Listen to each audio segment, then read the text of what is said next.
बिहार चुनाव खत्म होते ही आ गया सबसे सटीक एग्जिट पोल। कांग्रेस की आंधी में तिनके की तरह उड़ी भाजपा, देखते रह गए मोदी।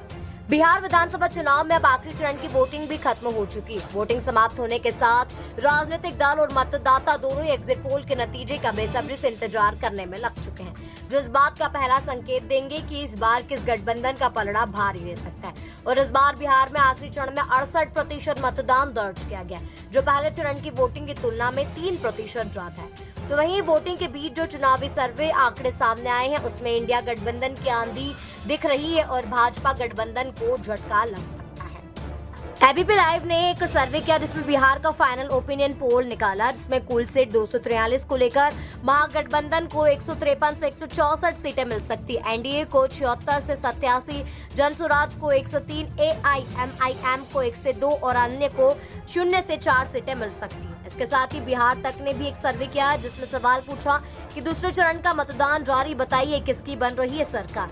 एनडीए को 15%, महागठबंधन को 76%, जनसुराज को 8% और अन्य को 1% वोट मिला है। इसके साथ ही न्यूज 18 बिहार झारखंड ने भी एक सर्वे किया जिसमें सवाल पूछ रहा है कि मेगा एग्जिट पोल में किसे मिलेगा बहुमत।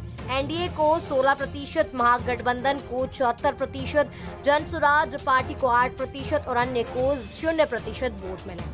इसके साथ ही हमारे YouTube चैनल ने भी एक सर्वे किया जिसमें पूछा है कि दूसरे चरण की वोटिंग के बीच बताइए बिहार में किसकी बनेगी सरकार। तो कांग्रेस गठबंधन को 94% जनता ने पसंद किया, भाजपा गठबंधन को 5% और अन्य को केवल 1% जनता ने चुना है। दरअसल दोस्तों 100% में से जो 70 से 80% सर्वे सामने आ रहे हैं, जिसमें राजनीतिक विश्लेषकों का कहना है कि इसमें महागठबंधन बढ़त बनाया हुआ है और भाजपा महागठबंधन पीछे जाता दिखाई दे रहा है। तो दोस्तों यह तो थे सर्वे के आंकड़े जो बता रहे हैं कि किसी में तेजस्वी की लहर है तो किसी में महागठबंधन बढ़त बना रहा है। लेकिन अब जब 14 नवंबर को नतीजों का पिटारा खुलेगा तो तस्वीरें साफ हो जाएंगी। लेकिन इस वक्त आपको क्या लगता है, कमेंट बॉक्स में हमें लिखकर बताना मत भूलिए।